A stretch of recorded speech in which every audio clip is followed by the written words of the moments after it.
ये love story है सुरेश और शिवानी की, जिसका जन्म एक ऐसे गांव में हुआ था जिस गांव में आज भी वहां के लोग जाति प्रथा से बाहर नहीं निकले हैं। लेकिन उसी गांव में सुरेश नाम का लड़का रहता था जो जाति से दलित समाज का था। वो अपना घर चलाने के लिए बच्चों को ट्यूशन पढ़ाया करता था। सुरेश हमेशा बच्चों को सही राह पर चलने की सीख देता था। शिवानी भी उसी गांव में रहती थी और वो सुरेश को अक्सर बच्चों को पढ़ाते हुए देखा करती थी। शिवानी के पिता गांव के ही मंदिर में पुजारी थे। शिवानी रोज सुबह मंदिर में पूजा करने जाया करती थी। सुरेश भी मंदिर के रास्ते से ही बच्चों को पढ़ाने जाया करता था। अक्सर दोनों एक दूसरे को देखकर नजरें झुका लिया करते थे। सुरेश गांव के बच्चों को एक बरगद पेड़ के नीचे पढ़ाया करता था। कभी कभी शिवानी भी उस जगह आ जाती थी। सुरेश शिवानी को मना भी करता था कि तुम यहाँ पे मत आया करो, अगर तुम्हारे पिता ने देख लिया तो बहुत बड़ी समस्या खड़ी हो जाएगी। गांव में अक्सर जाति धर्म के कारण बहसबाजी हुआ करती थी और सुरेश इन लड़ाई झगड़ों से दूर रहता था। सुरेश शिवानी को बचपन से जानता था और वो ये जानता था कि शिवानी बहुत जिद्दी है। सुरेश के मना करने के बाद भी शिवानी उस बरगद पेड़ के पास आ जाया करती थी। एक दिन गांव के एक व्यक्ति ने शिवानी को सुरेश से बात करते हुए देख लिया। फिर उसने ये सारी बात शिवानी के पिता को बता दिया। पिता ने अगले दिन शिवानी से कहा, तुम जल्दी से तैयार हो जाओ, तुम्हें देखने लड़के वाले आ रहे हैं। ये बात सुनकर शिवानी हैरान थी कि अचानक से उसके पिता ने ये निर्णय कैसे ले लिया। अगले दिन शिवानी उसी बरगद पेड़ के पास जाती है जहां सुरेश बच्चों को पढ़ा रहा होता है। शिवानी ने सुरेश से कहा, पापा ने मेरे लिए लड़का देखा है, मेरी शादी होने वाली है। सुरेश, ये तो अच्छी बात है। शिवानी, लेकिन मुझे शादी नहीं करनी है, मुझे यही रहना है इसी गांव में। सुरेश, क्यों, ऐसा क्या है इस गांव में जो तुम यहाँ से जाना नहीं चाहती हो? शिवानी, क्योंकि कि इस गांव में पापा है और तुम हो। इतना कहकर शिवानी वहां से चली जाती है। सुरेश अब समझ चुका था कि शिवानी उसे पसंद करती है। सुरेश के दिल में भी शिवानी के लिए प्यार था, लेकिन उसने कभी भी अपने दिल की बात शिवानी को नहीं बताया।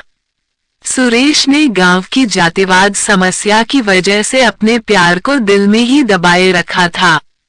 लेकिन जब शिवानी ने उससे कहा कि उसकी शादी होने वाली है, तब सुरेश की दिल की धड़कनें तेज हो गई थी। लेकिन उस समय सुरेश ने शिवानी के सामने ऐसे बात किया मानो जैसे कि उसे कोई फर्क ही न पड़ता हो।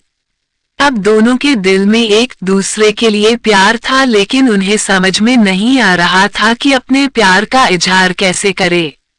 इधर शिवानी का रिश्ता तय हो गया। अगले ही महीने उसकी शादी होने वाली थी। 2 सप्ताह से सुरेश ने शिवानी को कहीं नहीं देखा। किसी ने बताया कि उसका रिश्ता तय होने के कारण अब वह घर से बाहर नहीं निकलती। सुरेश अब उसी बरगद पेड़ के पास जाकर शिवानी की पुरानी बातों को याद करता। उसे अब कोई रास्ता नहीं दिखाई दे रहा था। अगले सोमवार को शिवरात्रि पूजा थी। सुरेश सुबह से ही मंदिर के पास खड़ा था। उसे उम्मीद था कि शिवानी मंदिर जरूर आएगी और कुछ देर बाद शिवानी मंदिर आती है। सुरेश तुरंत मंदिर की गेट के पास जाकर खड़ा हो जाता है। शिवानी की नजर सुरेश पे पड़ती है। वो सुरेश को देखकर मायूस हो जाती है। जब शिवानी पूजा करके मंदिर से बाहर निकलती है, तब सुरेश उसे मिलने का इशारा करता है। दोपहर के समय उसी बरगद पेड़ के पास दोनों मिलते हैं। शिवानी की नजरें सुरेश को ही देख रही थी।